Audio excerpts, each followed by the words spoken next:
तो next topic आपका 12.5 factors.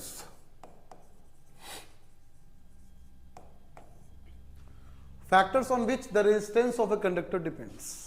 कहने का मतलब ये हुआ कोई कंडक्टर आपके पास है, मटेरियल है आपके पास, मेटल्स है आपके पास। कंडक्टर का मतलब जिसके पास फ्री इलेक्ट्रॉन अवेलेबल भी होंगे और जिसके बीच का एनर्जी गैप बहुत ही कम होगा ताकि इलेक्ट्रॉन वैलेंस बैंड से कंडक्शन बैंड में डायरेक्टली मूव कर पाए। तो कंडक्टर बहुत ही इजीली इलेक्ट्रॉन फ्लो करता है उसके अंदर, इसलिए कंडक्टर की बात करें यहाँ पे हम इंसुलेटर और सेमीकंडक्टर की बात नहीं कर रहे, हम सिर्फ और सिर्फ कंडक्टर की बात करने वाले हैं। तो कंडक्टर के अंदर अगर मान लो आपका करंट फ्लो कर रहा है, दिस इज करंट वैल्यू, ये फ्लो कर रहा है, जिधर करंट होगा उधर प्रोटॉन मूव कर रहा होगा आपका। तो मैंने बोला कि करंट कितना ज्यादा फ्लो करेगा कितना कम फ्लो करेगा किस पे डिपेंड करता है, रेजिस्टेंस पे डिपेंड करता है। तो रेजिस्टेंस किस पे डिपेंड करता है, उसका फैक्टर क्या क्या पॉसिबिलिटी है, मतलब करंट ज्यादा फ्लो किया कि कम फ्लो किया कौन बताएगा, सिर्फ और सिर्फ रेजिस्टेंस बताएगा। अगर बोल दिया जाए रेजिस्टेंस वैल्यू बहुत ही हाई था तो करंट क्या होना चाहिए, बहुत ही कम। भीड़ भाड़ ज्यादा तो फ्लो करना मुश्किल हो जाएगा, भीड़ भाड़ कम तो फ्लो करना आसान हो जाएगा। रेजिस्टेंस कम तो करंट ज्यादा, रेजिस्टेंस ज्यादा तो करंट कम। ये लॉजिक बात यहां समझ आ गई होगी। तो मैंने बोला कि अगर रेजिस्टेंस ज्यादा या कम होना ये किस पे डिपेंड करता है, कौन से फैक्टर पे डिपेंड करता है। सबसे इंपॉर्टेंट तो रेजिस्टेंस ही यहाँ पे है, आखिरकार फ्लो करने से कौन रोका, रेजिस्टेंस रोका। तो ये किस पे डिपेंड कर रहा था, ये भी 4 फैक्टर पे डिपेंड करते हैं। क्या क्या, पहली बात तो लेंथ पे डिपेंड करता है, फिर क्रॉस सेक्शनल एरिया पे डिपेंड करता है,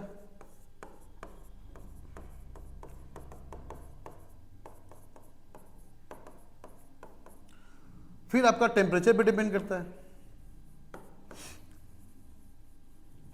और आपका type of nature of material पे डिपेंड करता है कि कौन सा मटेरियल आप लेके चल रहे हो। ये 4 फैक्टर हैं जिस पे आपका रेजिस्टेंस डिपेंड करता है, और रेजिस्टेंस डिपेंड करेगा तो करंट भी डिपेंड करेगा। तो चारों फैक्टर देखते हैं लाइन बाय लाइन। पहला बात है लेंथ की बात करते हैं। तो लेंथ की बात करें, अगर मैंने बोला कि छोटा सा वायर मेरे पास है तो छोटे से वायर में मान लो रेजिस्टेंस होगा, वायर की लेंथ बढ़ाते जाओगे रेजिस्टेंस से और क्या होगा, बढ़ता चला जाएगा। तो लेंथ बढ़ने से क्या बढ़ रहा है, उसके अंदर रेजिस्टेंस बढ़ रहा है, और रेजिस्टेंस बढ़ने से क्या घटेगा, आपका करंट घटना स्टार्ट हो जाएगा। अगर मैंने बोला मेरे पास 1 मीटर का वायर है और वही वायर को हम कर दे 20 मीटर कर दें, तो 1 मीटर में रेजिस्टेंस वही, वायर की लेंथ बढ़ाते जाओगे तो रेजिस्टेंस और क्या होगा, और बढ़ता चला जाएगा। तो रेजिस्टेंस बढ़ेगा तो करंट घटता चला जाएगा। तो पहला फैक्टर कौन सा है, लेंथ। नेक्स्ट बात करें क्रॉस सेक्शनल एरिया की बात करें, ये कैसे डिपेंड होता है। तो क्रॉस सेक्शनल एरिया का मतलब क्या हुआ, क्रॉस सेक्शनल एरिया मतलब ये हुआ, अगर मैंने बोला कि ये आपका कंडक्टर है मान लो, और एक कंडक्टर आपका ये है, ये मान लो कंडक्टर आपका है। आप बताओ कि इलेक्ट्रॉन ज्यादा कब फ्लो कर पाएगा, जब उसका एरिया ज्यादा होगा। अगर मैंने बोला कि कहां इलेक्ट्रॉन ज्यादा है, आप बोलोगे सर इतना बड़ा एरिया, इलेक्ट्रॉन यहां पे ज्यादा होना ही चाहिए, इलेक्ट्रॉन यहां पे ज्यादा होगा, यहां पे इलेक्ट्रॉन कम होगा, बिकॉज एरिया कम हो गया।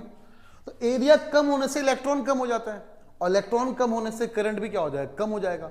एंड एरिया ज्यादा होने से इलेक्ट्रॉन क्या हो गया, ज्यादा हो गया, इलेक्ट्रॉन ज्यादा होगा तो करंट फिर से ज्यादा हो जाएगा। इसका मतलब ये हुआ एरिया बढ़ाने से इलेक्ट्रॉन का मूव करने के चांस बढ़ जाएगा, रेजिस्टेंस घट जाएगा।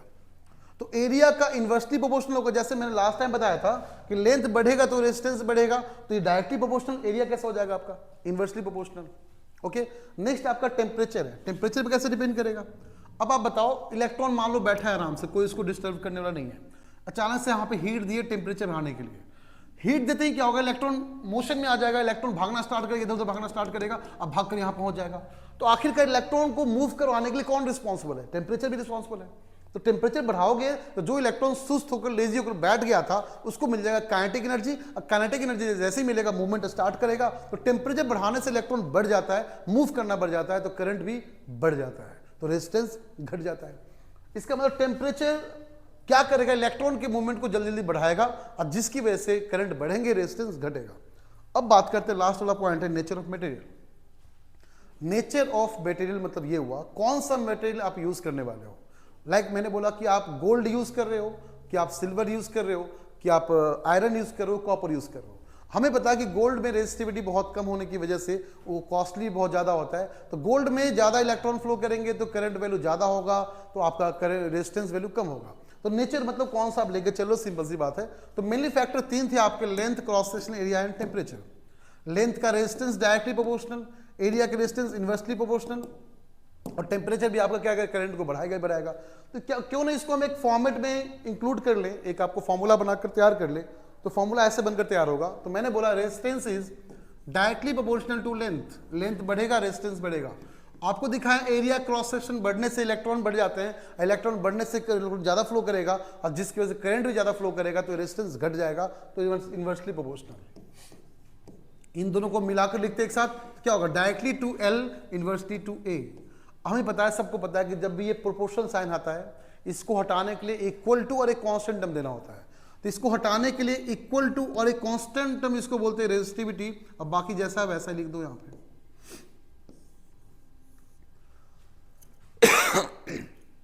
तो ये फॉर्मूला बनकर तैयार हुआ, इसको बोलते हैं रो, RHO, रो। इसको बोलते हैं हम लोग resistivity.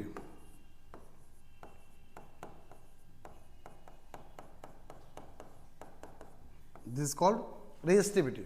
So what is the meaning of resistivity? Resistivity मतलब सिंपल से ये हुआ कि अगर एक 10 मीटर का वायर था तो मैंने बोला 1 यूनिट में कितना करंट फ्लो किया, 1 यूनिट के अंदर। अगर मैंने बोला कि यहां पूरा करंट 10 एम्पियर है तो हो सकता है यहां पर रेजिस्टेंस ज्यादा, यहां पर रेजिस्टेंस कम, बट यहां मान के चल रहे यूनिफॉर्म आपका यहां पर रेजिस्टिविटी है। अगर 1 यूनिट के लिए निकाल सकते हो कितना रेजिस्टेंस होगा 1 यूनिट के अंदर या कितना करंट होगा, रेजिस्टेंस ही मान के चलते हैं, दैट इज कॉल्ड रेजिस्टिविटी। एक पार्ट के लिए निकालते हैं, एक यूनिट के लिए निकालते हैं। अब इसको मान के चलो कांस्टेंट टर्म है जो आपका इस फैक्टर में डिफाइन कर रहे हैं। ओके नाउ तो रेजिस्टिविटी वैल्यू हर कंडक्टर का अलग अलग होता है, डिफाइन करते हो कि वो रेजिस्टेंस को बढ़ाएगा या घटाएगा, करंट को बढ़ाएगा घटाएगा, उसके नेचर पर डिपेंड करता है रेजिस्टिविटी। सो रेजिस्टिविटी कॉपर का अलग होता है, गोल्ड का अलग होता है, सिल्वर का अलग होता है, आयरन का अलग होता है, एल्युमिनियम का अलग होता है। सबका रेजिस्टिविटी फिक्स होता है वैल्यू, जो आपको याद करने की जरूरत थोड़ा भी नहीं है। पहले बता रहे हैं आपको कभी भी रेजिस्टिविटी याद करने को नहीं सिखाया जाएगा, बिकॉज क्योंकि आप एक स्टूडेंट हो, स्टूडेंट को टेक्निक सीखना चाहिए, लॉजिक सीखना चाहिए, याद करने वैल्यू नहीं सीखना चाहिए। याद करने तो लिखा वैल्यू आपको मिल ही जाएगा डायरेक्टली। आपको लॉजिक सीखना है, आपको एक कॉन्सेप्ट सीखना है, न कि आपको याद करना पड़ेगा रेजिस्टिविटी कॉपर कितना होता है। ये सब याद करने की जरूरत आपको थोड़ा भी नहीं है, बस आपको पता होना चाहिए कि रेजिस्टिविटी होता क्या है। कुछ क्वेश्चन करवाते हैं जो बोर्ड में आ चुके हैं इसके ऊपर और आने की एक्सपेक्टेशन है, और कुछ क्वेश्चन इसके ऊपर एमसीक्यूज में कैसे बनकर आएंगे। एमसीक्यूज पार्ट जो बनकर आएंगे मैंने आपको कॉन्सेप्ट में ही क्लियर किया है। लेंथ बढ़ेगा, रेजिस्टेंस बढ़ेगा, करंट घटेगा। एरिया बढ़ेगा तो नंबर ऑफ इलेक्ट्रॉन बढ़ेगा, और नंबर इलेक्ट्रॉन बढ़ेगा तो करंट बढ़ेगा तो रेजिस्टेंस घटेगा। टेम्परेचर को बढ़ाओगे तो उसके इलेक्ट्रॉन की काइनेटिक एनर्जी बढ़ेगा, और काइनेटिक बढ़ने से इलेक्ट्रॉन मूव करेगा तो करंट बढ़ेगा, रेजिस्टेंस घटेगा। ये सब कुछ मैंने कॉन्सेप्ट आपको क्लियर कर दिया है एमसीक्यूज टाइप क्वेश्चन में। और यहां देखते हैं एनसीईआरटी में क्वेश्चंस किस टाइप क्वेश्चन आपका आए थे। आप देख सकते हो रेजिस्टिविटी वैल्यू यहाँ पे सबका गिवन है, इससे मैंने बोला था आपको याद करने की जरूरत यहाँ पे नहीं है, और ये पार्ट आपको हमेशा तरीके से आना चाहिए। कुछ क्वेश्चन डायरेक्टली मिलेंगे आपको, तो ये क्वेश्चन आपका वैल्यू बेस्ड क्वेश्चन है, वैल्यू गिवन है, आंसर निकालना है। ये बहुत ही सिंपल टाइप क्वेश्चन है, आप इसको बुक के क्वेश्चन कर लोगे। हम बताते हैं क्वेश्चन आता है आपका। अब क्रॉस सेक्शनल एरिया की बात करते हैं ना, तो क्रॉस सेक्शनल एरिया जब भी होगा आपका, एक अगर सामने से देखोगे ऐसे दिखने में क्या लग रहा है आपको, एक सिलेंडर पोर्शन दिख रहा होगा, ऐसे करते एक सर्कुलर पोर्शन दिख रहा होगा। ओके तो एरिया हमेशा जब भी लेंगे इसका तो πr² लेंगे, सर्कुलर पोर्शन होता है इसीलिए इसका हमेशा कितना वैल्यू होगा, πr² होगा। तो क्वेश्चन ऐसा था आपका कि मान लो मैंने बोला कि एक कंडक्टर है जिसका लेंथ कितना आपका है, लेंथ l था और एरिया था मान लो a। इसको खींचा गया, खींचकर लेंथ बढ़ाया गया तो लेंथ ऐसा बढ़ जाएगा आपका, लेंथ ऐसे बढ़ा दिया गया, लेंथ बन गया 12, एरिया बन लो हो गया हाफ। लेंथ बढ़ेगा तो एरिया घटेगा, ऑब्वियसली बात है। तो आपको बोला जा रहा है किस में करंट ज्यादा फ्लो करेगा, किसका रेजिस्टेंस ज्यादा होगा। ऐसे क्वेश्चन करने का सिंपल तरीका जैसे लिखो, फॉर्मूला पे आ जाओ। फॉर्मूला होता है R is equal to rho into L by A. आप चेक करो कि एल कितना, ए कितना है। तो इस क्वेश्चन में एल ही था तो इसे एल ही छोड़ दिए, इस क्वेश्चन में ए भी ए था तो यहाँ पे ए छोड़ दिए। अच्छा इस क्वेश्चन में देखा जाए तो पहले फॉर्मूला लिख लो, R rho into L by A लिख लो। अब चेक करो एल की जगह कितना है आपका 12, तो 12 लिख लो। एक जगह कितना आपका a/2 तो a/2 कर लो, सिंपल तरीका। फिर ट्राई करो कि रो एल बाई को एक साथ रखे, नंबर्स को अलग कर ले। तो नंबर्स को अलग करने का मतलब ये हुआ, ये 2 जाएगा ऊपर तो 2 जाएगा तो बन जाएगा 4 रो एल बाई ए। इसका नाम कर दिया R2, इसका नाम कर दिया R1। तो R1 को R2 से कंपेयर करना चाहते हैं तो हमने क्या देखा, रो इंटू एल बाई ए के आगे 1 लिखा हुआ है और इस यहाँ पे इसके आगे 4 लगा हुआ है। इसका मतलब R2 का रेजिस्टेंस 4 गुना बढ़ गया ऐसे कंपेयर में। अगर ऐसे क्वेश्चन सॉल्व करना है हमेशा कंपेयर करना है और ट्राई करना है कि रो एल बाई यहाँ भी आना चाहिए और रो एल बाई यहाँ भी आना चाहिए। अगर ऐसा होता है तो अब कंपेयर करना आपके लिए क्या हो जाएगा, बहुत ही सिंपल हो जाएगा। तो हमने बोला रेजिस्टेंस नंबर 1 रेजिस्टेंस नंबर 2 का 4 गुना ज्यादा हो गया, रेजिस्टेंस 2 कितना हो गया, 4 टाइम्स ज्यादा बड़ा हो गया। तो इसका मतलब इसमें रेजिस्टेंस बढ़ गया। तो R2 का रेजिस्टेंस ज्यादा है किससे, R1 से। तो R2 का रेजिस्टेंस बढ़ने से करंट क्या होगा, घट जाएगा, नो डाउट, पहले से पता आपको। लेंथ बढ़ा तो क्या होगा, बट नंबर ऑफ ओपनिंग कम हो गया ना, ओपनिंग कम होने से करंट इलेक्ट्रॉन वैल्यू कम जाएगा, जो कि यहाँ पे आप देख सकते हो, यहाँ ओपनिंग ज्यादा है तो करंट ज्यादा फ्लो करेगा आपका। तो इसका रेजिस्टेंस ज्यादा है 2 का कंपेयरिंग टू 1, तो करंट किसका ज्यादा होगा, तो करंट ज्यादा होगा I1 का comparing to I2। So I1 greater than I2। आप ये लॉजिक समझ चुके होंगे। जब भी ऐसे क्वेश्चन टाइप करने होंगे, मान लो खींच कर किसी को मोटा कर दिया, किसी को पतला कर दिया, तो आपको सिंपल से क्या करना है, ऐसे क्वेश्चन में हमेशा ध्यान रखना कि बस फॉर्मूला पहले लिख लो और चेक करो एल की जगह क्या एल है, ए की जगह क्या ए है। जैसे यहाँ पे एक एल की जगह 12 था और ए की जगह a/2 था। पुट करने के बाद नंबर्स को अलग कर लो और रो ए लो को ऐसे छोड़ दो, फिर कंपेयर कर लो, अपने आप आपको सिंपल आंसर मिलकर तैयार हो जाएगा। होप करते हैं लॉजिक यहाँ पर क्लियर हो गया आपको, यहाँ पर कुछ नहीं बचा आपके अंदर। अब बस क्वेश्चन प्रैक्टिस करेंगे अच्छे से, कॉन्सेप्ट मैंने दे दिया, आप सिर्फ क्वेश्चन प्रैक्टिस ज्यादा करेंगे तो और दिमाग खुलेगा आपका और बढ़िया हो जाएगा कॉन्सेप्ट आपके लिए। ये सब पार्ट मैंने जो आपको पढ़ाया अभी एग्जैक्टली थ्योरेटिकल पार्ट सब कुछ क्वेश्चन के अंदर आपको गिवन है। अब यहां पे देखते हैं कनेक्शन के बारे में। कनेक्शन 2 टाइप के पढ़ने हम लोगों को, सीरीज एंड पैरेलल कनेक्शन। तो resistor in parallel, resistor in series, ये थोड़ा बढ़िया से देखते हैं। और ये आज का लास्ट टॉपिक है, और इस लास्ट टॉपिक के बाद थोड़ा पीवाईक्यू क्वेश्चंस करेंगे, और उसके बाद कल भी सिर्फ और सिर्फ इस चैप्टर के ऊपर जो भी इसके पार्ट बच जाएंगे, हीट वगैरह पार्ट बच जाएगा, उसको कंप्लीट कर ओनली बोर्ड एग्जाम में आए हुए जितने क्वेश्चंस हैं पीवाईक्यू सारे सॉल्व करेंगे। और हमने जो एक्सपेक्टेड क्वेश्चन बनाया हुआ आपके लिए वो आपको प्रैक्टिस करवाएंगे। उसके बाद आप ज्यादा क्वेश्चन प्रैक्टिस करोगे, जिससे आपका इंप्रूवमेंट होने का चांस ज्यादा हो जाएगा। इस बात को ध्यान रखोगे। Now so resistor in parallel and resistor in series. In parallel and in series, ये बहुत इंपॉर्टेंट टॉपिक है, इसको ध्यान समझना आपको। और इंपॉर्टेंट टॉपिक क्यों आपको बताएंगे, इससे क्वेश्चन हर साल बोर्ड में इससे तो आना ही आना है। हर साल बोर्ड में पैरेलल सीरीज पे एक क्वेश्चन आता ही आता है, और वहां बच्चे सिर्फ सर्किट को देखकर ही डर जाते हैं और बोलते हैं क्वेश्चन तो होना ही नहीं है। वो डर आपको खत्म कर देंगे। जैसे एक आपको बताया था उस टाइम पे कि करंट डिवीजन कैसे निकालना है, उसको भी यहाँ पे इंडल्ज करेंगे, उसको मिक्स करके अब वो क्वेश्चन प्रैक्टिस थोड़ा सा बढ़ाएंगे। देखते हैं। So resistor in parallel and series, क्योंकि रेजिस्टर का मतलब समझ चुके हैं हम लोग, one who raise the flow of current is called resistance. जो भी करंट के फ्लो को रोकता हो, रोकथाम करे, मतलब कहने का भीड़ भाड़ मतलब ज्यादा रेजिस्टेंस, खुला मैदान मतलब कम रेजिस्टेंस। और जितना भीड़ भाड़ होगा करंट कम फ्लो करेगा, जितना खुला मैदान होगा करंट ज्यादा फ्लो करेगा। ऐसा लॉजिक आपको अप्लाई करना है। तो समझते हैं कि सीरीज एंड पैरेलल का मतलब क्या होता है। अगर मैंने बोला कि अगर रेजिस्टेंस एक साथ कनेक्टेड है आपका डायरेक्टली, एक ही वायर में सारा रेजिस्टेंस आ गया हो, इसको सीरीज बोलते हैं। बट वायर चेंज करना पड़ जाए उसको पैरेलल बोलते हैं। या फिर ऐसे बोलोगे यहाँ पे आप, अगर मान लो यहाँ पोटेंशियल बैटरी मैंने लगाया यहाँ पे, वैसे एक बात और समझना है यहाँ पे जो हम बताने वाले आपको तरीके से, ये हाई पोटेंशियल और ये नेगेटिव लो पोटेंशियल। मैंने आपको शुरू में बोल दिया है कि कभी भी पॉजिटिव का मतलब पॉजिटिव वैल्यू नहीं है, नेगेटिव का मतलब नेगेटिव वैल्यू नहीं है। Only denotes the high potential and low potential, and in दोनों के बीच के डिफरेंस को बोलते हैं हम लोग पोटेंशियल डिफरेंस। जिसके लिए मैंने आपको सिंपल सा कॉन्सेप्ट दिया हुआ है कि नेगेटिव वैल्यू को हमेशा 0 मान के चलना है, और पॉजिटिव वैल्यू को जो भी गिवन है वो मान के चलना है। मान लो V, तो पोटेंशियल डिफरेंस कितना हो गया दोनों के बीच का, कैपिटल V। नाउ ये पॉजिटिव, ठीक है, तो यहाँ पे कुछ भी रेजिस्टेंस नहीं, तो यहाँ भी प्लस, तो यहाँ भी प्लस, यहाँ प्लस, तो यहाँ भी प्लस, क्योंकि यहाँ पे कहीं भी रेजिस्टेंस आपके लिए नहीं है। आपके लिए 10th क्लास के लिए फिलहाल इतना मान के चलो, 10th या 11th 12th के लिए भी, जब तक रेजिस्टेंस गिवन ना हो आपको मान के चलना हो रेजिस्टेंस नहीं है। और जो पॉजिटिव यहाँ पे वही पॉजिटिव यहाँ पे, वही पॉजिटिव यहाँ पे, इनफैक्ट यहाँ तक भी पॉजिटिव ही होगा। नाउ ये नेगेटिव, तो यहाँ नेगेटिव, यहाँ नेगेटिव, यहाँ भी नेगेटिव। अब रेजिस्टेंस आने से क्या होगा आपका, ये वैल्यू पॉजिटिव और ये नेगेटिव, क्यों, सॉरी ये नेगेटिव क्यों, जब तक डिफरेंस होगा ही नहीं पोटेंशियल करंट कैसे फ्लो करेगा। तो करंट को फ्लो करने के लिए आपका पोटेंशियल डिफरेंस होना बहुत ही जरूरी है। ओके नाउ फिर से नेगेटिव, तो ये क्या हो गया पॉजिटिव, ये नेगेटिव, पॉजिटिव और ये नेगेटिव, ये आपका रहेगा ऐसे। अगर सर्किट का कॉम्बिनेशन ऐसा हो रेजिस्टेंस में plus minus plus minus plus minus, this is called series connection. तो सीरीज कनेक्शन में एक ही वायर में सारे रेजिस्टेंस को ऐड कर लेते हैं, दैट इज कॉल्ड सीरीज। और पैरेलल में क्या करेंगे, वायर अलग अलग कर देंगे, अलग वायर करने से क्या बन जाएगा आपका पैरेलल कनेक्शन बन जाएगा। उसको भी देख लेते हैं प्रॉपर तरीके से।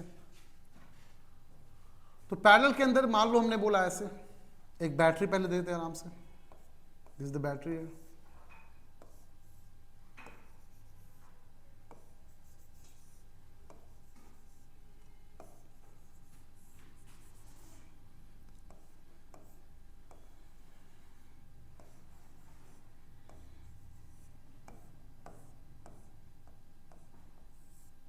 देखते हैं। मान लेते सब आपका 2 ओम ही आपका है सब वैल्यू, हर रेजिस्टेंस आपका मान लेते 2 ओम का है।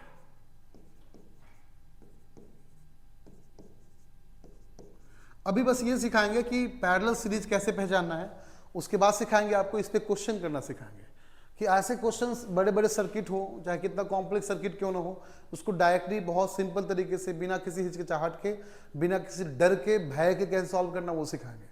और जो कि बहुत ही सिंपल है सॉल्व करना, उसका टेंशन मत आप थोड़ा ही मतलब आराम समझो यहाँ पे कैसे करना है। पहले समझते हैं सीरीज पैरेलल। देखो यहाँ से पहले पॉजिटिव, ये भी पॉजिटिव, नेगेटिव, ये पॉजिटिव, ये नेगेटिव। जाओ, जब एक ही वायर हो कनेक्शन, देखो वायर अब तक चेंज नहीं हुआ, सेम वायर चल रहा है, सेम वायर चल रहा है, तो उसके अंदर जितने रेजिस्टेंस आएंगे सब बिकम्स आपका सीरीज कनेक्शन।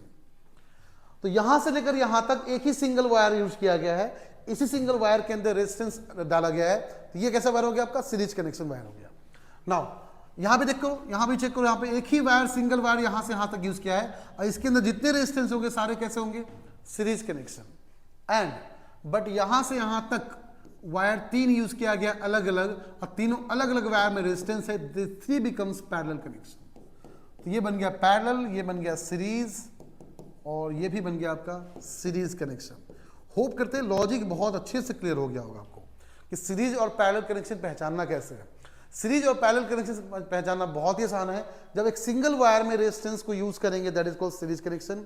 अगर वायर को अलग अलग कर दिया जाए, हर अलग वायर में रेजिस्टेंस होगा, that is called parallel connection.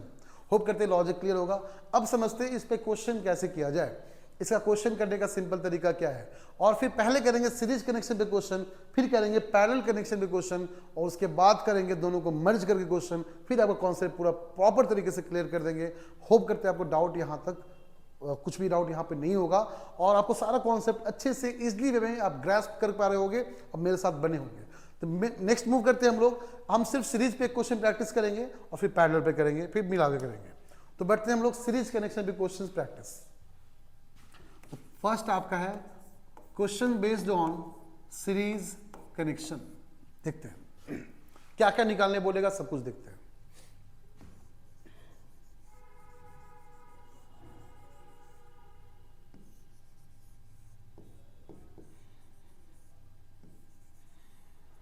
मान लेते हैं यहाँ पे 2 ओम का है, 4 ओम का है, 3 ओम का है, 5 ओम का है, 6 ओम का है, 10 ओम का है। ओके, और वोल्टेज मान लेते हैं, ये आपका वोल्टेज हो गया 60 पोटेंशियल डिफरेंस आपका मान लेते हैं यहाँ पे। तो मैंने बोला कि बताओ ये वायर में करंट कितना फ्लो कर रहा है। 2 इंपॉर्टेंट पॉइंट जो आपको याद रखना है, जो मुझे पता आपको पहले से पता होगा। सीरीज कनेक्शन में करंट ऑलवेज सेम, सीरीज में कभी करंट आपका वेरी नहीं करेगा, और पोटेंशियल पैरेलल वाले में current will be different. Okay, series में आपका क्या वेरी करेगा, फिर सीरीज में वेरी करेगा आपका potential difference. Potential difference very करेगा, बट आपका सीरीज में क्या सेम रहेगा, करंट सेम रहेगा। हम इसको यहां पे साइड में लिखवा दे रहे हैं क्या किस में सेम होता है। सीरीज में देखा जाए I will be same and potential difference will be different. Parallel में क्या सेम रहेगा, I will be different and potential difference will be same. इस बात को ध्यान में रखो, कभी भी पूछ ले, रात को 2 बजे पूछ ले, आपको याद होना चाहिए। मतलब ये कॉन्सेप्ट कभी दिमाग से निकलना ही नहीं चाहिए आपका, किसमें क्या सेम रहता है, किसमें क्या डिफरेंट रहता है। तो सीरीज कनेक्शन में करंट सेम होगा, पोटेंशियल डिफरेंस डिफरेंट होगा। जब पैरेलल में आपका करंट डिफरेंट होगा, potential difference will be same. हम आपको इसको ही प्रूफ करके दिखाएंगे अभी, कैसे सेम होगा कैसे डिफरेंट होगा, उसका टेंशन मत लो, हम एक बार प्रॉपर तरीके से कुछ करके दिखाएंगे। आप इसको फिलहाल रट्टा मार लो, जो करना है करो, याद रखो, मुझे पता नहीं कैसे करोगे, बट आपको करना पड़ेगा एग्जाम के लिए, आपको प्रैक्टिस करना पड़ेगा इस पे। इतना क्वेश्चन प्रैक्टिस करो ना कि आपको रट्टा हो ही जाए। लोग बोलते हैं रट्टा मारना मतलब ये नहीं हुआ कि रट्टा ही मारो, रट्टा मारना मतलब ये हुआ कि प्रैक्टिस करो। जो टॉपर बोलते हैं ना कि हमने प्रैक्टिस किया है, तो बोलना क्या चाह रहे हैं, मैंने रट्टा मारा है। तो रट्टा मारना है वही बात हुआ जो प्रैक्टिस करना हुआ। आप इतना ज्यादा क्वेश्चन प्रैक्टिस कर लिए हो कि आपको हमेशा के लिए याद हो गया है कि सीरीज में करंट सेम और पैरेलल में डिफरेंस और पोटेंशियल डिफरेंस होगा, आपका सेम रहेगा। तो इस तरह से आप चीजों को याद कर सकते हो, ध्यान में रख सकते हो, और हमेशा पता होना चाहिए कि इसमें क्या सेम होगा और क्या डिफरेंस होगा। नाउ अब ये बताओ, यहां पोटेंशियल डिफरेंस कितने का, 60 वोल्ट का। एक ही फॉर्मूला यूज करने वाले इसके अंदर, कौन सा, V = IR, इसके अलावा कुछ और नहीं यूज करने वाले, इस बात को ध्यान रखना हमें, ठीक है। चलो देखते हैं। पहले ये समझो कि कौन सा कनेक्शन, सीरीज कनेक्शन की पैरेलल कनेक्शन। तो आपको सब पता है कि एक ही वायर यूज किया गया, एक ही वायर यूज किया है, इसका मतलब कौन सा कनेक्शन आपका ये, तो ये कनेक्शन हो गया आपका सीरीज कनेक्शन। और याद रखना सीरीज कनेक्शन में R इक्विवेलेंट निकालने का तरीका क्या होता है। तो सीरीज कनेक्शन में R इक्विवेलेंट निकालने का तरीका होता है, जितने भी रेजिस्टेंस होंगे सबको ऐड कर लेंगे, डायरेक्टली ऐड करेंगे, चाहे n रेजिस्टेंस क्यों ना हो, उसको हम सीधे से क्या कर लेंगे, उसको हम ऐड कर लेंगे। तो सीरीज का रेजिस्टेंस इक्विवेलेंट निकालने का बहुत सिंपल तरीका होता है।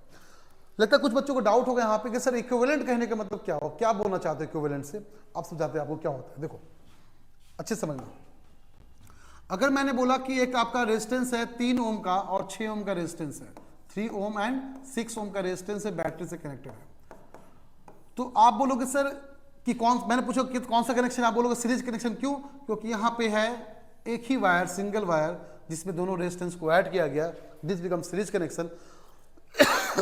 एंड सीरीज कनेक्शन के अंदर जब भी आपको R इक्विवेलेंट निकालना होगा तो सारे रेजिस्टेंस को डायरेक्टली क्या कर लेंगे, ऐड कर लेंगे। तो डायरेक्टली ऐड करना है, तो मैं समझा रहा था कि इक्विवेलेंट का मतलब क्या होता है। तो देखो ऐड करो, पहले कितना आंसर आया, तो 3 + 6 9। आप मार्केट में जाओ, आप बोलोगे सर क्यों 2 अलग रेजिस्टेंस का यूज किया गया है, 3 ओम का अलग यूज कर रहे हो, 6 ओम का अलग यूज कर रहे हो, इतना पैसा बर्बाद क्यों कर रहे हो फालतू में। मार्केट में जाओ, एक ही रेजिस्टेंस उठाकर ले आओ 9 ओम का, this is the equivalent resistance. जितना सॉल्व करने पे आंसर आएगा ना, उसको एक रेजिस्टेंस रिप्लेस करना is the R equivalent. Clear. R equivalent का मतलब, दोबारा बोलते क्या होता है, R इक्विवेलेंट का मतलब पूरे रेजिस्टेंस को सॉल्व करो, सीरीज पैरेलल जो भी है सॉल्व करो, सॉल्व करने के बाद जो भी आंसर आया, मार्केट में जाओ, सब रेजिस्टेंस को हटाओ, अब मार्केट में जाकर वो जो आंसर आया उतने रेजिस्टेंस उठा के लाओ और जोड़ दो बैटरी से, that is called R equivalent. Hope करते हैं आपका लॉजिक क्लियर हो गया होगा। तो हम लोग इस क्वेश्चन पे थे, तो मैंने बोला पहले बताओ कौन सा कनेक्शन है, तो आप बोलोगे सर सीरीज कनेक्शन। क्यों, एक ही वायर तो यहाँ पे यूज किया गया, एक ही वायर के अंदर डिफरेंट रेजिस्टेंस को ऐड किया गया, that is called series connection. और कितना कैसे निकालेंगे, सबको ऐड करना है बिकॉज सीरीज कनेक्शन है। 10 + 6 16, 16 + 5 21, 21 + 3 24, 24 + 4 कितना हो गया 28, और 28 + 2 कितना हो गया 30 ओम। कितना हो गया 30 ओम। तो मैंने बोला कि बताओ इसमें करंट कितना फ्लो कर रहा होगा। पहली बात, सीरीज कनेक्शन में क्या सेम, करंट सेम लिखा है, सीरीज में करंट क्या होता है, सेम। तो आप बोलोगे सर पूरा रेजिस्टेंस R इक्विवेलेंट कितना आया, R इक्विवेलेंट आया 30 ओम का, ओके। और वोल्टेज डिफरेंस कितना था, वोल्टेज डिफरेंस था 60 वोल्ट का। तो करंट का फॉर्मूला क्या होगा, V = IR से I कितना हो जाएगा, V/R, दैट बिकम्स कितना 60/30, that is equal to 2 ampere. कितना निकला। अब ये 2 एम्पियर है, हर जगह फ्लो कर रहा होगा। क्यों, सीरीज में करंट सेम होता है, चाहे कहीं तुम निकाल लो, यहां भी 2 तो यहां भी 2, यहां भी 2, यहां भी 2, क्योंकि करंट आपका सीरीज में क्या होता है सेम, यहां भी 2 तो यहां भी 2। 2 एम्पियर निकला, 2 एम्पियर पहुंचा। इससे कॉन्सेप्ट मिलता है क्या, बैटरी ने जितना भी करंट बाहर निकाला तो बैटरी के पास पीछे से उतना ही करंट पहुंचते रहना चाहिए ऑलवेज। तो कमी किस में होगी, फिर कमी सिर्फ पोटेंशियल डिफरेंस में होगी। ये कैसे पता, देखो बताते कैसे। अब बताओ यहां पे 60 वोल्ट का मतलब क्या हुआ, हाई पोटेंशियल 60 का है एंड लो पोटेंशियल 0 का है। आप देख सकते हो कि पूरे सर्किट में घूमने के बाद जहां से स्टार्ट किया गया वहां पे 60 वोल्टेज था, पर जहां पहुंचा वहां पे कितना वोल्टेज, 0 है। तो कमी किस में आया, वोल्टेज में। सेम क्या रह गया, करंट। एक कॉन्सेप्ट मिलता है आपको क्या, बैटरी के अंदर, कि जब भी जितना करंट बैटरी के पॉजिटिव पार्ट से निकलेगा ऑलवेज एंट्री जब करेगा नेगेटिव पार्ट में तो सेम करंट पहुंचना चाहिए, चाहे कुछ भी हो जाए, जमीन आसमान नहीं कर लो कोई फर्क नहीं पड़ता, but current will be always same. Current कभी भी आपका अलग नहीं पहुंचना चाहिए इसके पास, जितना करंट निकलेगा उतना ही करंट यहां पीछे से पहुंचना चाहिए। तो अलग क्या हो जाएगा, अलग सिर्फ पोटेंशियल हो जाएगा। तो पहले से पता है बैटरी में पोटेंशियल डिफरेंस की वजह से करंट फ्लो करता है। करंट फ्लो करने का मेन रीजन क्या है, पोटेंशियल डिफरेंस। तो डिफरेंस रहेगा तभी तो आगे बढ़ पाएगा फिर से करंट। ये 2 एम्पियर यहां कैसे पहुंच पाएगा, because of difference of potential. तो भी पोटेंशियल घटता चला जाता है, बट करंट आपका ऑलवेज सेम रहता है, जितना निकलेगा उतना ही पहुंचेगा। इस बात को दिमाग में फिक्स कर लो आज के बाद से। चलो तो देखते हैं इस चीज को हम कि आखिरकार पोटेंशियल डिफरेंस कैसे घटा होगा। देखते हैं आप, देखो चेक करो इसमें कितना पोटेंशियल खर्च हुआ बताओ। मैंने आपको पहले बताया ये 60, यहां तक कोई रेजिस्टेंस, यहां भी कितना 60, यहां भी कितना 60। अब बताओ कितना रेजिस्टेंस यहां पे 10 ओम, कितना था आपका 10 ohm. V equal to I R apply करते हैं तो 10 इक्वल टू करंट कितना है 2,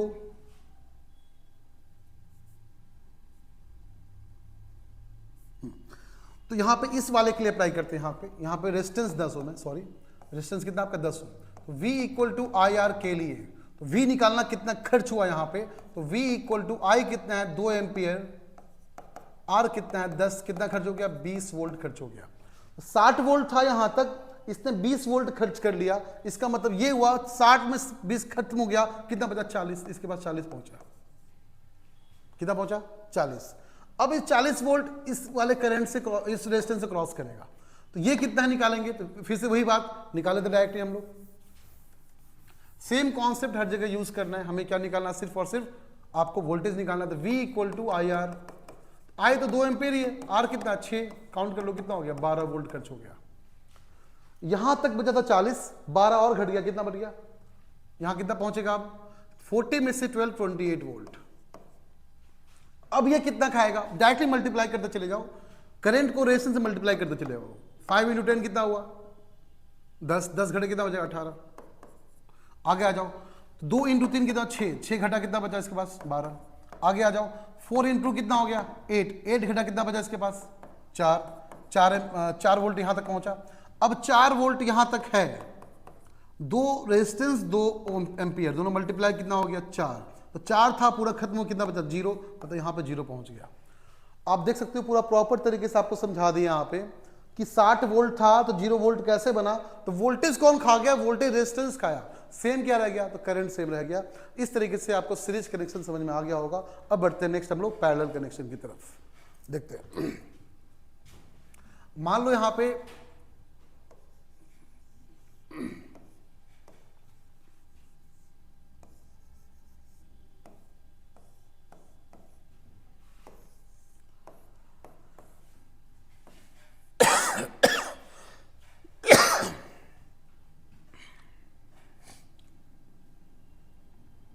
अठारह वोल्ट था,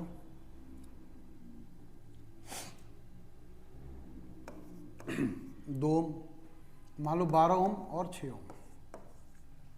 आप देख सकते हो यहां पे ये वाला कनेक्शन सीरीज है, एक ही वायर यूज किया गया है, बट ये वाला कैसा आपका है पैरेलल। कैसा आपका है पैरेलल। क्लास 10th लेवल पे जनरली याद रखना दो ही सर्किट मिलेगा आपको पैरेलल कनेक्शन में, मैक्स टू मैक्स इतना ही मिलेगा। बट तरीका बता दे पहले, तरीका क्या होता है। तरीका होता है आपका 1/R equivalent is equal to, जितने भी रेजिस्टेंस होगा सबको आपको क्या करना है 1 करके ऐड कर लेना है, 1/R1 plus 1/R2 plus 1/Rn, चाहे जितने रेजिस्टेंस हो आपको ऐसे करके ऐड करना है और फाइनली R इक्विवेलेंट निकालना, ना कि 1/R इक्विवेलेंट। आप इसका एलसीएम लेकर R इक्विवेलेंट निकाल सकते हो, लेकिन जब भी 2 कनेक्शन हो तो मेरा तरीका क्या सुन लो। आपको क्या करना है, 2 को मल्टीप्लाई करना है, पहले 2 को क्या करना है मल्टीप्लाई, और दोनों को करना है ऐड, ऐड करके करना है divide, that becomes 72/18, that becomes आपका 4 ओम। आर इक्विवेलेंट कितना आ गया आपका 4 ओम का। इसके लिए कितना है 4 ओम का। दोबारा बोल रहे कैसे निकालना पैरेलल। पैरेलल जब भी निकालोगे मेरे मेथड को फॉलो करना हमेशा, दोनों को मल्टीप्लाई दोनों को ऐड, दोनों को मल्टीप्लाई दोनों को ऐड, और मल्टीप्लाई वाला ऊपर ऐड वाला नीचे, डिवाइड कर देना है, आपका आंसर डायरेक्टली आएगा। 12 6 22, 12 प्लस 6 18, 72/18 4 ओम। तो इसका 4 ओम इक्विवेलेंट आ गया, और इसका कितना आपका है 2 ओम। आप देख सकते हो इसकी जगह पे आर इक्विवेलेंट लाएंगे तो ऐसा होगा, बैटरी समझा कैसा बनेगा आपका, ये 2 ओम था और इसको हटाकर एक 4 ओम का रेजिस्टेंस लाया गया, तो बताओ कितना हो गया, सीरीज बना के नहीं, तो पूरा कितना हो गया 6 ओम। तो ओवरऑल हमारे पास पता चल गया कि 6 ओम का एक रेजिस्टेंस मिला और बैटरी कितना आपका 18 वोल्ट का। तो मैंने पूछा करंट कितना होगा, तो करंट फॉर्मूला क्या होता है, I equal to V/R that is equal to 18 upon में 6 दैट बिकम 3 एम्पियर। इसका मतलब ये हुआ यहाँ से 3 एम्पियर करंट निकला होगा, 3 एम्पियर करंट निकला होगा। सीरीज था तो सेम रहेगा। अब यहाँ पे क्या हो जाएगा डिवाइड। अब डिवाइड आते आपको याद है कैसे करवाए थे हम, डिवीजन होते आपको सिखा चुके क्या करना है, रेशियो निकालना और कुछ नहीं करना है। कर लेते इसको भी डायरेक्टली फटाफट, यहाँ तक पहुंच चुके हैं तो कितना करंट पहुंचेगा इसके पास देख लेते हैं। देखो क्या बोला मैंने, दोनों का रेशियो लो 1/12 इज टू 1/16 1/6। और मैंने बोला था याद रखना 1/12 पहले वाले के लिए, 1/6 दूसरे वाले के लिए। क्रॉस मल्टीप्लाई करो 6:12 दैट बिकम्स 1:2। रेशियो कितना हो गया 3 का, तो 1/3 और 2/3 और जितने करंट पहुंचे वहां मल्टीप्लाई कर दो। तो करंट कितना था टोटल आपका 3 और यहाँ पे कितना था 3, कट गया आपका कितना बचा, इसमें अच्छा 1 एम्पियर, इसमें आया आपका 2 एम्पियर। इसका मतलब ये हुआ कि पहले वाले में 1 एम्पियर, इसमें कितना पहुंचा 1 एम्पियर और दूसरे वाले में 2 एम्पियर। ऑब्वियस ही बात है जिसका रेजिस्टेंस ज्यादा कम करंट और जिसका रेजिस्टेंस कम करंट ज्यादा। तो 2 एम्पियर 6 में क्रॉस करेगा और 1 एम्पियर इसमें क्रॉस करेगा और फाइनली 2 एम्पियर यहां मिलेगा, 1 एम्पियर यहां मिलेगा और दोनों मिलकर कितना हो जाएगा फिर से 3 एम्पियर। तो 3 एम्पियर यहां से निकला और यहां तक सीरीज था 3 एम्पियर पहुंचा, यहां डिवीजन हुआ इधर 1 इधर 2 का और यहां पे फाइनली मिल गया 3 एम्पियर। फिर यहां कितना पहुंचा 3 एम्पियर। आप देख सकते हैं यहां पे प्रॉपर तरीके से ऐसा पहुंचा। इस सर्किट को दोबारा डायग्राम ड्रॉ करते हैं और दोबारा समझाते हैं। वैल्यू क्या क्या था देख लेते हैं एक बार, 2 12 6 18।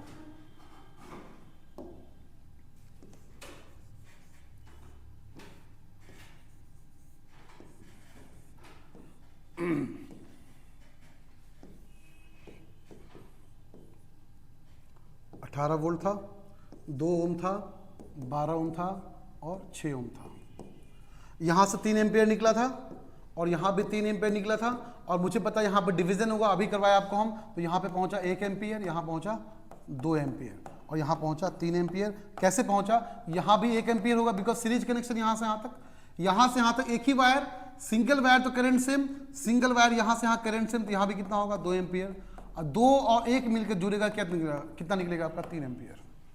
अब ये समझो यहां पे कैसे कैसे करंट डिवाइड हुआ है। देखो पहले यहां बताओ कितना वोल्टेज ड्रॉप हुआ, अभी 18 है, यहां तक भी कितना होगा 18, कोई रेजिस्टेंस नहीं, यहां भी कितना होगा 18। तो इसका वोल्टेज कितना हो गया 3 2 6। इसका मतलब 18 से 18 वोल्टेज में ये कितना खा गया 6 वोल्ट खा गया। तो यहां कितना पहुंचेगा इसके पास 12 वोल्ट। अब ये 12 वोल्ट था, अब मुझे पता है कि वोल्टेज आपका सेम किस में होता है, पैरेलल कनेक्शन में, मतलब यहां भी सेम और यहां भी सेम होना चाहिए। चेक कर लेते हैं, देखो चेक करो, 12 × 1 12 वोल्ट, 6 × 2 12 वोल्ट, मतलब यहां भी 12 वोल्ट और यहां भी 12 वोल्ट। इसके पैरेलल कनेक्शन में वोल्टेज क्या होता है ऑलवेज सेम होता है। अब जब यहां निकलेगा तो यहां कितना वोल्ट 12 वोल्ट और तो 12 वोल्ट यहां पे था आपका, दोनों ने कितना खाया 12 वोल्ट, तो 12 में 12 खा चुका, कितना पहुंचा सॉरी 0 वोल्ट। अब 0 वोल्ट यहां पहुंचा, 0 यहां पहुंच गया। आपको पता ही है यहां पे 18 होता है, यहां पे कितना होता है 0। तो ये था प्रूफ आपका कैसे वोल्टेज डिस्ट्रीब्यूट होता है, पैरेलल में सेम वोल्टेज मिलते हैं, और कैसे करंट डिस्ट्रीब्यूट होता है, सीरीज में करंट सेम मिलता है, वोल्टेज अलग होते हैं। आपको सब कुछ बता दिए कि वोल्टेज यहाँ पे कैसे खा चुका है, अलग खत्म हो चुका है, but current will be same in series. Potential में वोल्टेज सेम होगा बट करंट क्या है डिफरेंट। देखो चेक करो, पोटेंशियल 12 वोल्ट तो 12 volt same voltage, but current 2 ampere और 1 एम्पियर। सीरीज में चेक करो, सीरीज में आपका 3 एम्पियर, तो यहाँ भी 3 एम्पियर, लेकिन वोल्टेज कितना खाया 6 वोल्ट खा गया यहाँ पे। क्लियर। तो इस तरीके से हमने देखा कि जब भी पैरेलल सीरीज कनेक्शन होंगे तो पैरेलल कनेक्शन में जब भी आपका आएगा तो 2 को मल्टीप्लाई करना है, 2 को ऐड करना है, दोनों को डिवाइड करना है। सीरीज जब भी आएगा दोनों को प्रॉपर तरीके से जितना भी सबको ऐड करते चले जाओ, आपको डायरेक्टली आंसर मिलेगा। 1-2 क्वेश्चन और प्रैक्टिस करते हैं, फिर डायरेक्टली हीट पे मूव करते हैं, फिर कंटिन्यू करते हैं। तो नेक्स्ट पार्ट के क्वेश्चन हम देख लेते हैं यहाँ पे डायरेक्टली से। अब कभी कभी ऐसे भी क्वेश्चन आते हैं, आप ध्यान रखना। अगर मैंने बोला कि ये 2 ओम का रेजिस्टेंस है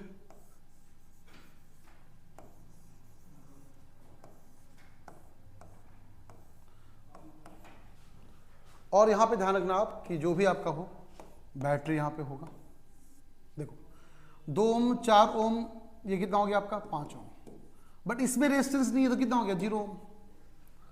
और 0 ओम अगर हो गया आपका, बात समझना, तो इसका मतलब ये हुआ ना कि कैसे लिखोगे, इसका नेट कैसे लिखो 1/5 प्लस 1/0 प्लस 1/4। तो 1/0 कितना होता है? इन्फिनाइट। और इन्फिनाइट में कुछ भी ऐड करोगे तो आंसर क्या हो जाएगा? इन्फिनाइट।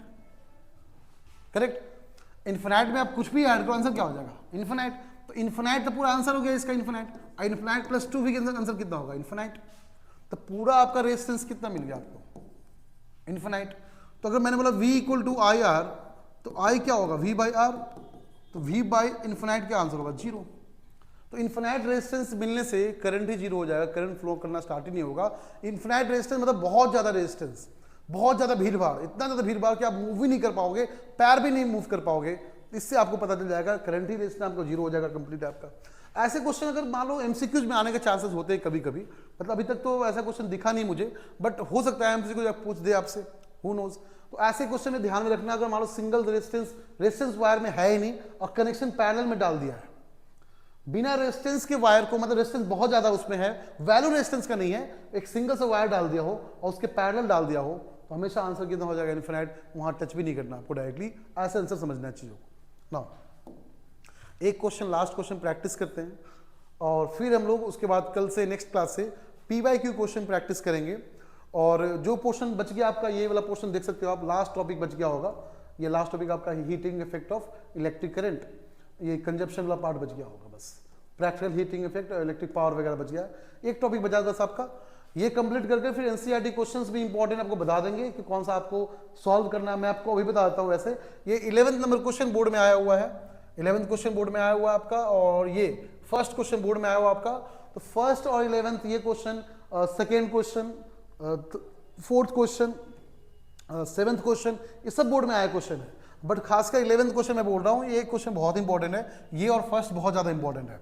इसको तो जरूर करना सॉल्व, आपको मैं सॉल्व करवाऊंगा आपको यहाँ बैठाकर प्रॉपर तरीके से। तो ये क्वेश्चन हो जाना चाहिए आपसे। अभी तक जितना मैंने पढ़ाया सब करवा दिया आपको हम, बस लास्ट का हीटिंग इफेक्ट छोड़कर मैंने पूरा करवा दिया प्रैक्टिस आपको। आप उसको अच्छे से प्रैक्टिस कर लेना और नेक्स्ट क्लास में सिर्फ इस चैप्टर के ऊपर PYQ क्वेश्चंस डिस्कस करेंगे। बोर्ड में जितने क्वेश्चन आ चुके हैं वो सारे के सारे डिस्कस करने वाले हम लोग नेक्स्ट लेक्चर में। एंड थोड़ा सा इंपॉर्टेंट क्वेश्चन मेरी तरफ से भी जो एक्सपेक्टेड क्वेश्चन होगा वो भी मैं आपको नेक्स्ट क्लास में प्रैक्टिस करवाऊंगा। तब तक आपको देखते हैं यहाँ पे हम लोग लास्ट क्वेश्चन प्रैक्टिस कर लेते हैं हम यहाँ पे।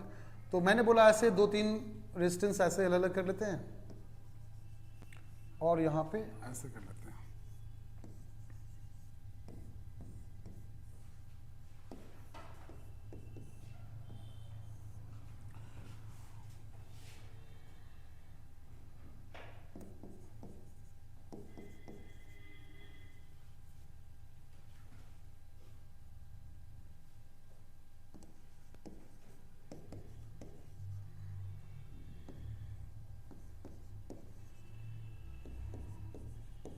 देख लेते हैं यहाँ पे।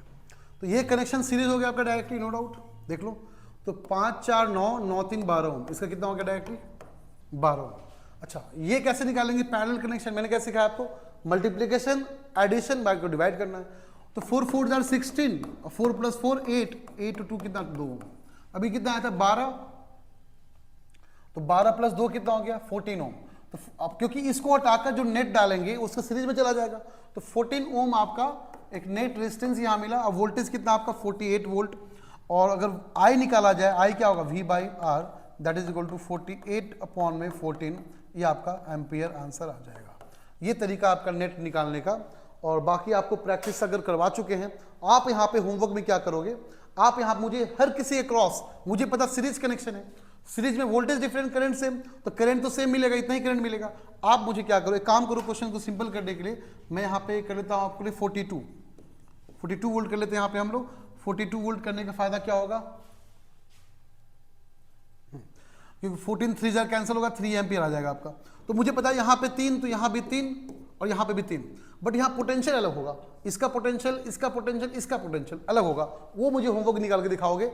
एंड इसके क्रॉस पोटेंशियल सेम होगा, वो मुझे निकाल कर दिखाओगे, बट करंट डिफरेंट होगा, वो मुझे निकाल कर दिखाओगे। फिर यहाँ 0 आपका 3 एम्पियर पहुंचाना है, अब वोल्टेज 0 लेके आना है।